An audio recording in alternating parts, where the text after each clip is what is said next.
Video کو like کریں، ہمارے چینل کو سبسکرائب کریں، پاس والی بیل آئیکن کو دبا دیں تاکہ ہماری آنے والی ہر نیو ویڈیو کی نوٹیفیکیشن آپ کو ملتی رہے۔ میرے آقا علیہ السلام فرماتے ہیں، یہ بھی قرات الادب سے پڑھ رہا ہوں، آقا فرماتے ہیں اگر تمہارے درمیان کوئی آتا ہے محفل، اللہ کے رسول فرماتے ہیں تمہارے درمیان کوئی محفل میں آتا ہے تو گویا تمہاری مرضی ہے، تم اس کے لیے اٹھو یا نہ اٹھو۔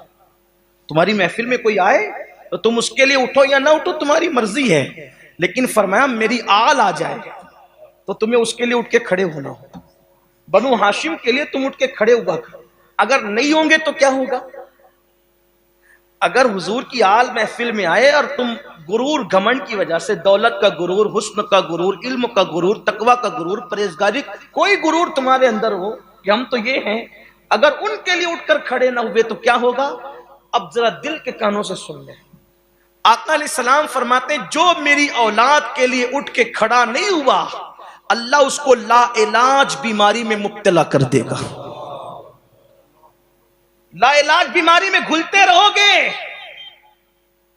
لا علاج بیماری کا شکار ہو جاؤ گے۔ اگر لا علاج بیماریوں سے بچنا ہے تو کتنا خوبصورت طریقہ ہے آل مصطفیٰ کا احترام کرو۔ حضور کی آل آئے تو اٹھ کے کھڑے ہو جاؤ، تعظیم کرو ان کی، زبردستی نہیں، دل سے تعظیم کرو۔ بلکہ اللہ کے رسول علیہ السلام نے تو ایک مقام پہ فرمایا، اللہ کے رسول علیہ السلام فرماتے ہیں اہل بیت کی محبت کا فائدہ کیا؟ سرکار ارشاد فرماتے ہیں کہ چند لوگ ایسے ہیں قیامت کے دن میں ان کی شفاعت ضرور کروں۔ ذرا سن لے، بہت خوبصورت بات ہے۔ کیا فرمایا؟ قیامت کے دن میں ان کی شفاعت ضرور کروں گا۔ یہ ضرور کروں گا یہ تو سن لیا، آگے کا جملہ فرمایا اگر ان کے نام اعمال میں روئے زمین کے تمام انسانوں کے برابر گناہ، پاپ اور برائیاں موجود ہوگی تو بھی میں ان کی شفاعت کروں گا۔ دنیا کے تمام انسانوں کے برابر، روئے زمین کے سارے انسانوں کے برابر اگر ان کے نام اعمال میں گناہ ہوں گے، گناہ نہیں دیکھے جائیں گے، فرمایا میں ان کی شفاعت کروں گا۔ کیوں؟ اس لیے کہ وہ میری اولاد کا احترام دل سے کرتے ہوں گے، زبان سے ان کی اظہار کرتے ہوں گے۔ فرمایا جب وہ مشکل میں آتے میری اولاد تو ان کی مشکل دور کرتے ہوں گے، ان کے لیے تگ و دو کرتے ہوں گے۔ فرمایا جب لوگ ان کے مخالف ہو جائیں تو وہ ان کی حمایت پر کھڑے ہوتے ہوں گے، ان کی تائید پہ کھڑے ہوتے ہوں گے۔ ایسے لوگوں کی قیامت کے دن میں شفاعت کروں گا۔ یہی تو امام مالک اور امام اعظم کی شہادت کا سبب بنا۔ لوگوں کو نہیں پتا ہے کہ امام اعظم کی وفات نہیں ہوئی، یعنی ان کی طبعی موت نہیں ہوئی، بلکہ امام اعظم شہید ہوئے ہیں۔ شہید امام مالک شہید ہوئے ہیں۔ وجہ کیا تھی کہ امام مالک اور امام اعظم اہل بیت سے اتنا پیار کرتے تھے، اتنی محبت کرتے تھے۔ حضرت امام حسن اور امام حسین کے جو پوتے تھے، ان لوگوں کے لیے ان بزرگوں نے فرمایا کہ ان کی حمایت کرو۔ امام اعظم نے اپنی آمدنی کا بیشتر حصہ اس زمانے کے سادات کے لیے وقف کر رکھا تھا اور کہتے تھے کہ ان کی حمایت کرو، ان کی تعظیم کرو، ان کا احترام کرو۔ امام اعظم اس طرح کی بات کرتے تھے۔ جب بادشاہ کو لگا کہ امام اعظم جیسا ان کے پلے میں ہے تو پھر اس نے ایک بہانہ سوچا کہ ان کو مار ڈالنا ہے۔ اگر سید کا عاشق کہہ کر کے مار ڈالوں گا تو بہت مسئلہ ہوگا، تو اس نے کہا کہ آپ کو قاضی بننا ہے۔ فرمایا میں قاضی نہیں بنتا، تو پھر جیل میں ڈال دیا۔ روزانہ امام اعظم کے سر پہ چابک مار دی۔ اہل بیت کی محبت اتنی آسان چیز نہیں ہے جتنی آپ اور ہم سمجھتے ہیں۔ امام زین العابدین فرماتے ہیں، امام جعفر صادق نے جس کو بیان کیا کہ ہم آل محمد جس کی محبت کو قبول کر لیتے ہیں تو پھر ان پر مصیبتیں آنے لگتی ہیں، وہ لوگ مصیبتوں کا شکار ہونے لگتے ہیں۔ امام اعظم کو چابک مارتے تھے۔ امام اعظم کہتے تھے مجھے مارا کرو لیکن مجمع میں دیکھ لیا کرو کہیں میری ماں تو نہیں کھڑی ہے۔ امام اعظم کو مارا، محبت اہل بیت میں۔ آخری میں بہت اہل بیت سے دور کرنے کی کوشش کی لیکن نہیں ہوئے نا، ان کو زہر دے دیا۔ اور امام اعظم جو ہے وہ 2 شعبان المعظم کو شہید ہو گئے۔ آپ کی شہادت اہل بیت کی محبت میں ہوئی۔ امام مالک کو ان کا منہ کالا کیا، گدھے پہ بٹھایا اور ان کے بازو توڑ دیے اور کہا کہ اہل بیت سے جو تم تائید کرتے اس کو چھوڑو. تو امام مالک نے فرمایا میں اس کو چھوڑنے کا نہیں.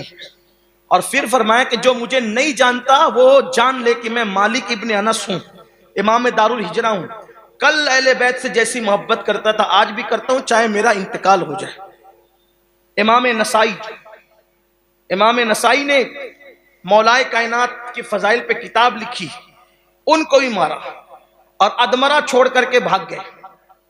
اور جب امام نسائی کو مار رہے تھے تو پبلک بھی بھاگ گئی. پبلک تو پبلک ہی ہوتی ہے, اور دمشق کی بات ہے, ملک شام کی بات ہے. امام نسائی کو مارا, ادمرہ چھوڑ کے بھاگ گئے. پھر آپ کے شاگرد پلٹ کر آئے تو کچھ سانسیں چل رہی تھی.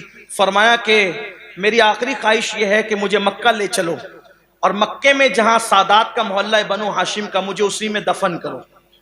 تو امام نسائی کو جب لے کر کے چلے, سیاہ ستہ میں سے ایک صحیح ہے نا, تو جب لے کر کے چلے تو رم اللہ کے مقام پر امام نسائی کی شہادت ہوگی.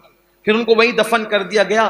پھر برسوں بعد آپ کی قبر کھلی تو کفن بھی میلا نہیں ہوا تھا, لبوں پہ مسکراہٹ تھی. پھر وہاں سے نکالا اور آپ کی وصیت کے مطابق لے جا کر کے آپ کو جو ہے وہ مروہ پہاڑی کے پیچھے دفن کیا.